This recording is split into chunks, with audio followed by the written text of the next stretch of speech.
Carolina, es básicamente toda la controversia alrededor de quiénes sí y quiénes no pueden ser candidatos o inscribirse como candidatos para las elecciones generales. Y vamos a hablar de tres casos que son muy emblemáticos, que van a servir para analizar otros casos que tal vez no son de figuras políticas tan conocidas o relevantes, pero que el criterio para saber si se inscriben o no va a tener que ser el mismo. Y usted lo ve en pantalla. El primero, el caso del diputado Jorge Calix, que en este caso está batallando por inscribirse como diputado del Congreso Nacional.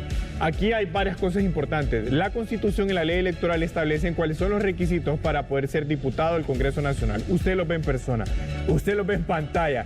Ahí hay dos requisitos importantes. Primero, el haber nacido en el departamento por el cual usted se postula, o por el contrario, haber residido por lo menos 5 años en los 5 años anteriores a la fecha que se convoca a elecciones.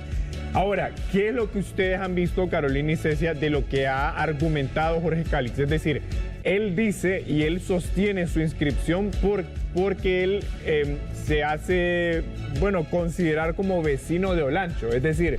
Sí, él tiene propiedades allá y paga tributos.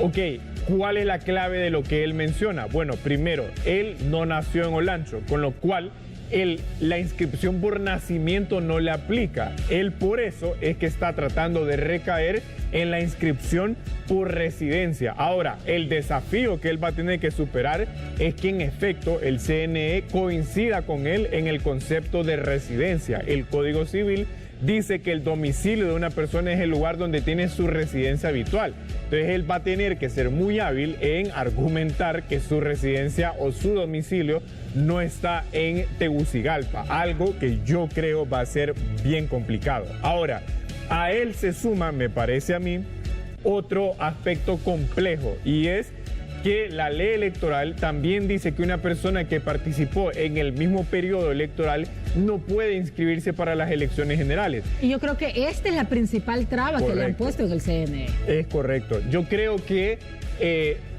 las dos son trabas, Cecia, porque una tiene que ver con cómo interpreta el CNE el tema del domicilio, y el Código Civil ya da luces de qué entender por el domicilio de una persona.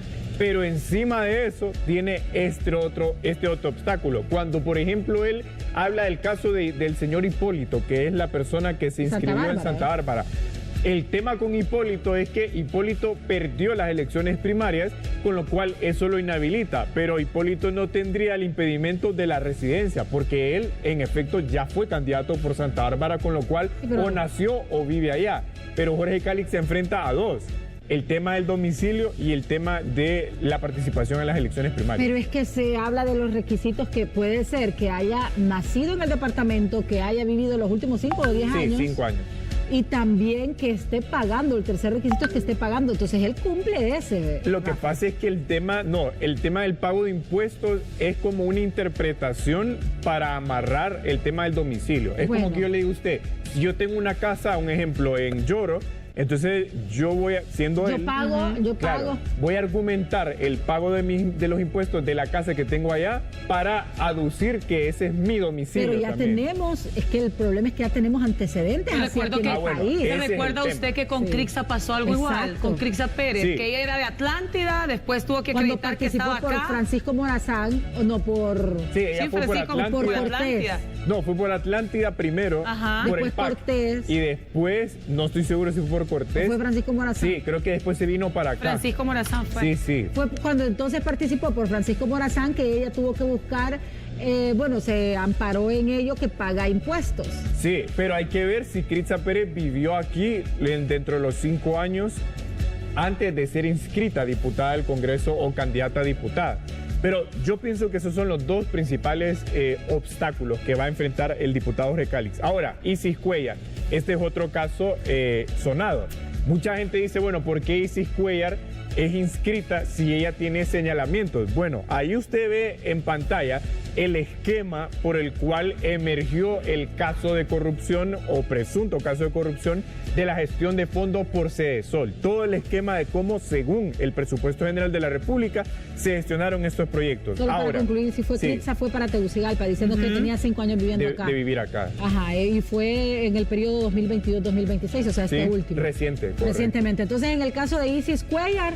Bueno, ahí viene el tema. Isis Cuellar, si ustedes lo recuerdan, la Coordinación Nacional de Libre sacó una resolución o un comunicado diciendo 2 cosas. Lo primero, que la suspendían de todos sus cargos, y 2, que la bancada de Libre renunciaba a la inmunidad parlamentaria. El tema de la suspensión, Ceci y Carolina, no bastaba con que la Coordinación Nacional de Libre lo dijera. Ella tenía que renunciar. ¿Por qué? Porque el ejercer un cargo es un derecho político de cada persona. Entonces ella, como fue electa candidata a diputada en las primarias, ella es la que tiene que renunciar. Y de hecho la ley electoral no la pueden quitar porque es un cargo de elección popular. Exacto. Ella ejerció su derecho político y obtuvo la candidatura. Con lo cual, ese comunicado que sacó la Coordinación Nacional realmente no tuvo ningún efecto. Y de hecho, si ustedes lo ven, ella sigue en el Congreso. Y sigue ganando su salario y sigue buscando la reelección. Correcto. Y mientras no haya un proceso judicial en el que haya 2 cosas, un auto de formal procesamiento y que los delitos por la que la están acusando tengan una pena que supere 5 años, o por el contrario, ya tenga una sentencia firme, a ella no la van a poder quitar de su candidatura por muchos señalamientos que tenga. Esa es la realidad. Ahora, el caso de Rodolfo Padilla Sunseri. Bueno, en el caso de Padilla Sunseri hay que ver los requisitos para inscribirse como alcalde, que básicamente son los mismos que como diputado, y solo cambia el último párrafo que ustedes ven abajo, que es la residencia por 5 años consecutivos o más en el municipio, que es un poco distinta a la redacción, porque en el de diputado le piden que usted haya vivido ahí en los últimos 5 años antes de la convocatoria. Y aquí puede ser cualquier tiempo. Usted pudo vivir 5 años más. Correcto. Por lo menos la ley así lo establece. Ahora, ¿qué es lo que pasa en el caso de Padilla Sunseri? Porque mucha gente dice, ok, a él aplicaron la amnistía, pero él no fue inscrito en las primarias. ¿Qué es lo que pasó realmente? En efecto, a él le aplicaron la amnistía. En algunos casos se la aceptaron, pero no en otros. Entonces, ¿qué pasa? En los casos que le aceptan la amnistía, esos procesos básicamente se extinguen, dejan de existir, podríamos decir, pero hay otros casos por los cuales él pidió la aplicación de la amnistía y se la denegaron. ¿Y qué es lo que dice la Constitución? Vamos a volver acá atrás.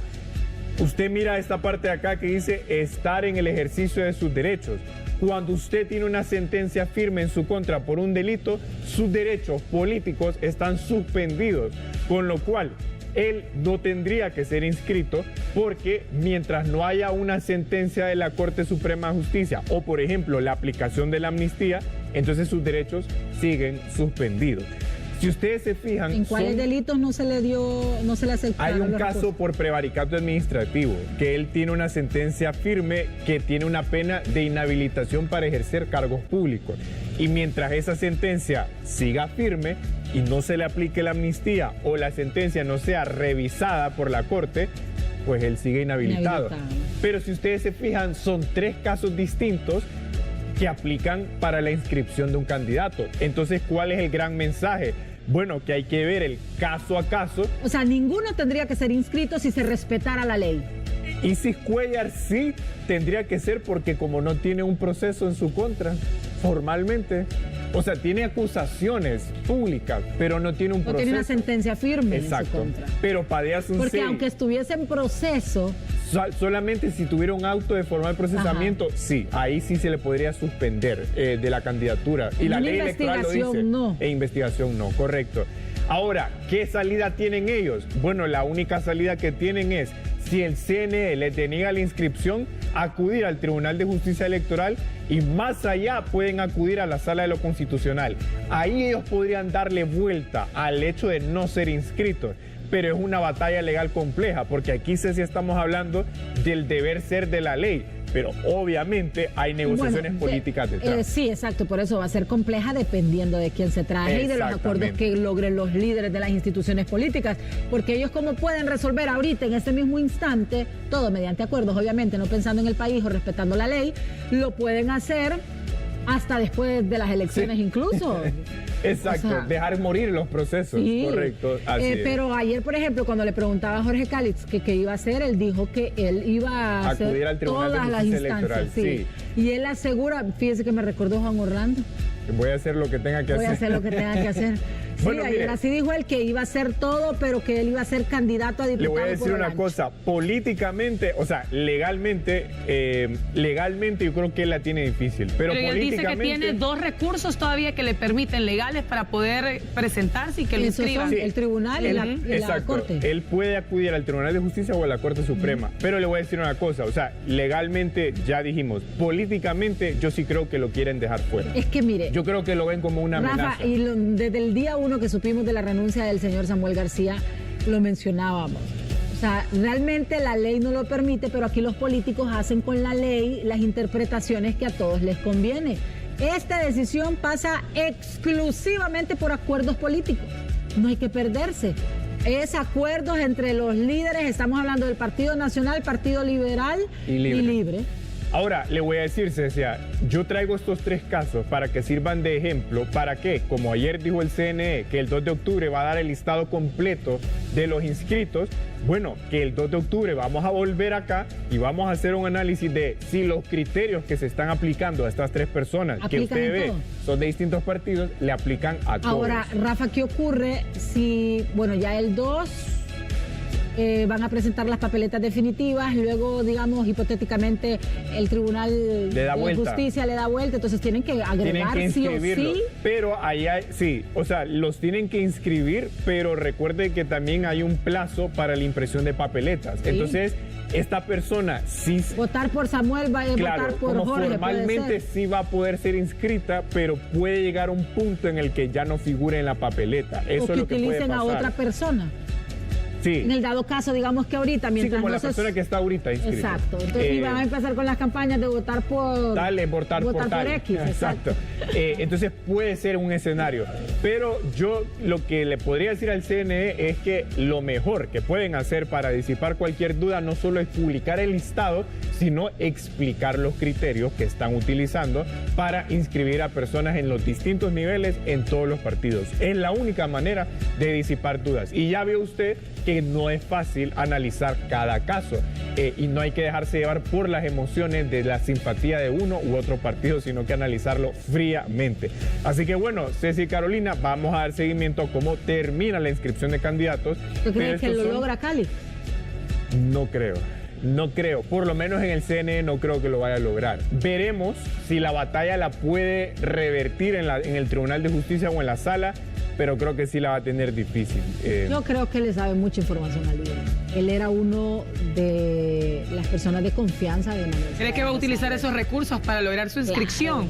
Claro. Bueno, yo creo que él es muy hábil. Demasiado. Él es muy hábil y me parece que eso le puede ayudar. Ahora también para lograrlo. Sí. Pero también no podemos desconocer que no quieren que él llegue al porque Congreso. También le porque es oposición, aunque también le suma a Salvador Narrala. Entonces a Libre no le conviene inscribirlo. Al final tiene su cuota de poder y también a su gente. Es que ¿saben qué pasa? Que aunque no ha empezado el nuevo gobierno, pero ya se están peleando la presidencia del Congreso. Y en la inscripción de Jorge Calix, obviamente hay un análisis legal de por medio, pero para mí lo que se está adelantando es la lucha por la presidencia del Congreso. Y él lo sabe, y sus adversarios también lo saben. Así que bueno, vamos a ver cómo termina la inscripción. Y bueno, ha sido un gusto estar con ustedes y es un placer estar de regreso en HCH. Así que buenos días.